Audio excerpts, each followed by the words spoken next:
On a majoritairement grandi avec de petits autos dans les mains à un très jeune âge. Ça restera toujours un jouet iconique. Fast forward tout ça à notre adolescence, on grandit tranquillement pas vite. On obtient nos licences pour conduire et on achète nos premières autos. On commence à mettre un peu d'amour dans nos véhicules pour les personnaliser. Avec le temps, on passe des soirées entre amis et notre intérêt devient rapidement une passion. Par conséquent, on se retrouve souvent tous réunis par la même passion, l'automobile. SVGBZ, Savage Boys. On est a priori un groupe d'amis passionnés d'auto, de mécanique, de stunts, mais surtout un cercle social parmi le car culture québécois. Depuis 10 ans maintenant, on a su se construire un groupe qui a rapidement fait boule de neige. On a parti le projet en 2014, dans le temps ça s'appelait Ground Kisser. Le branding n'était pas tout à fait là, mais le crew, lui, était déjà bien implémenté. L'idée était là, et on avait nos petits soldats. Moi, pendant ce temps-là, je voyais les choses aller. J'étais pas loin. Mon nom, c'est Yannick, je suis entrepreneur, diplômé en design et propriétaire de Stickit.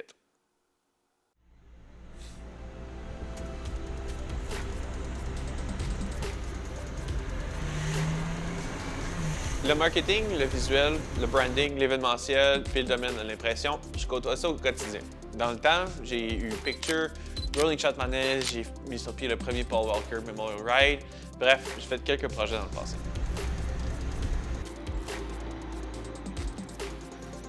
En 2015, je suis embarqué dans le projet à 100 000 à l'heure et c'est devenu ce qu'on connaît maintenant comme étant Savage Boys. On s'est rapidement étendu aux quatre coins de la province avec du monde un peu partout. Le scope était très simple par contre, c'était juste d'avoir du bon monde.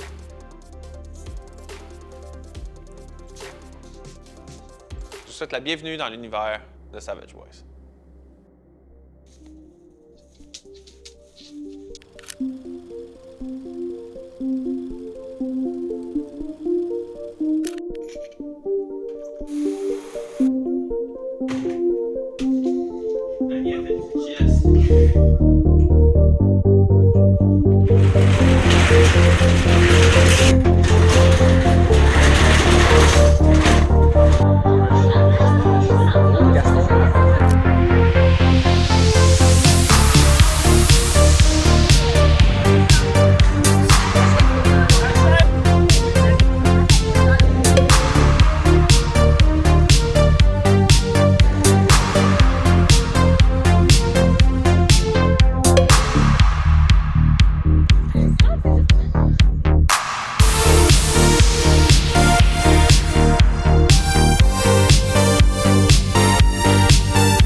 Chaque année, on organise un événement majeur qui nous réunit tous.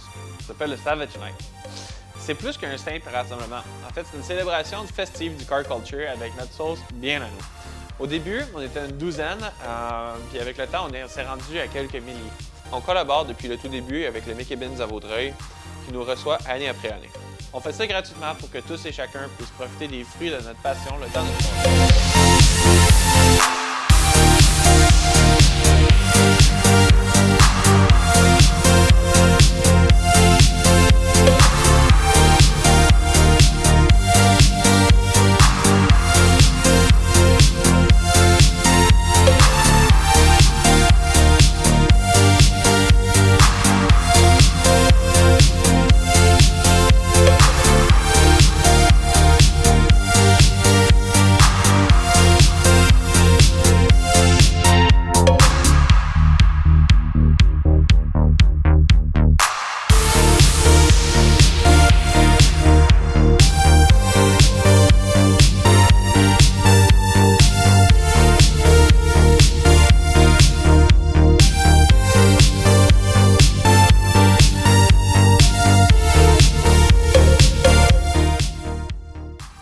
Le Savage Night est un succès fou, mais on n'avait pas dit notre dernier mot cette année. J'ai passé assez de temps sur Savage Night, mais une bulle m'a quand même passé au cerveau après le Savage Night et j'ai décidé de donner un coup de fil à Raph Tremblay, un de nos OGs, pour faire un pop-up surprise à Québec. Ça a pris 1 heure gros max. Puis dans la même journée, avant que ça en vienne JP, qui organisait les Vice City dans le temps à Québec, il me rappelle puis il me dit qu'il y avait déjà un plan de match sur nous, tout préparé, quelques semaines plus tard. On a tenu ça secret pendant un bon mois de temps. JP avait vraiment mis les bouchées doubles pour nous. Entre-temps, on a eu le temps de faire 2-3 annonces cryptiques pour que les gens trouvent le lieu. On voulait pas non plus faire le plus gros événement du siècle, mais de fil en aiguille, quelques semaines plus tard, on était sur place à Québec. Ça donnait une soirée avec un tout autre vibe. Pour vrai, c'était vraiment plaisant. JP avait même pensé à faire venir J-Barbecue, un traiteur barbecue du coin. Puis ça, c'était vraiment bon, là. Notre gang de Montréal, elle, était au rendez-vous. Avec la gang de la Beauce qui sont descendus avec leurs amis, puis le monde de Québec qui était déjà fidèle au poste.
C'était vraiment pas comme à Vaudreuil. En bout de ligne, c'était plus intime, plus laid-back, vraiment plus accessible pour nous autres et pour les gens qui étaient là, mais ça a été vraiment occupé.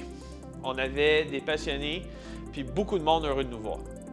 On pouvait vraiment sentir la joie des participants d'assister à un événement à Québec après plusieurs années. Ça faisait longtemps qu'il n'y avait pas eu un événement là-bas. On a tenu ça jusqu'à 11 h, puis après ça, nos lits nous attendaient et on avait un déjeuner le lendemain matin avant d'aller reprendre la route pour le Saguenay. C'est là que la magie s'installe. On termine le déjeuner vers midi, on tank à Québec avant de partir, puis on prend le parc pour monter à Chicoutimi. Donc on passe Stoneham, et puis à chaque 10 minutes, aussitôt qu'on était parti, on perdait à peu près 1 ou 2 degrés, ce qui a fait en sorte que vers l'étape, là, il faisait à peu près 1 à 2 degrés Celsius dehors, tout au plus. De loin, en roulant, on voyait le brouillard s'installer, le ciel se couvrir, puis la neige même arriver. Les textures boréales d'automne qui s'installaient, avec la grisaille, c'était vraiment intense pour vrai. Dame Nature nous a servi des moments absolument magiques.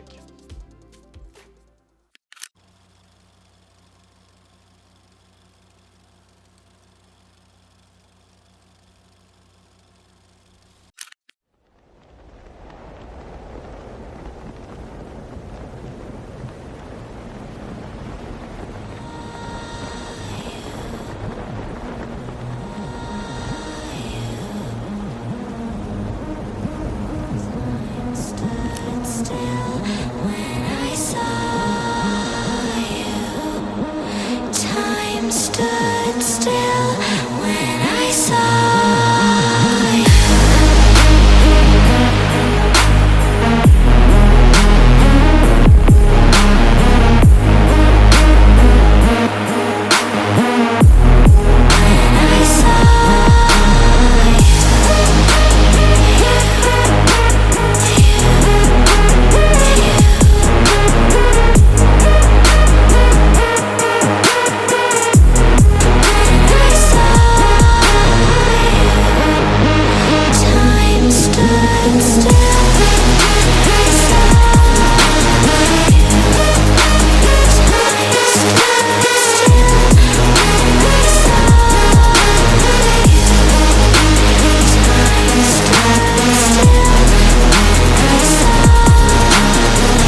est arrêté en chemin pour prendre quelques photos, puis on est arrivé sain et sauf à Chicoutimi. Là, c'était le temps de check-in à l'hôtel, puis après ça, c'était l'heure du meet.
On a collaboré avec la gang de One Life No Limits, un crew du coin, pour nous faire dénicher un beau spot pour le vent.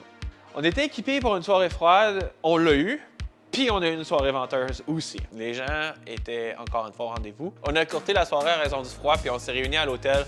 On nous attendait pour un drink festif on voice. Ça s'est terminé sur une belle note, somme toute. On a eu une super belle saison, assurément mémorable pour tous. Dans le fond, on a eu le plus gros meet jamais vu. Je sais pas trop combien de week-ends on boys cette année. Notre première participation au Complex Union. Et en plus de ça, on a eu la météo de notre bar de mai à octobre, ce qui a fait en sorte que ça a été un succès à chaque fois.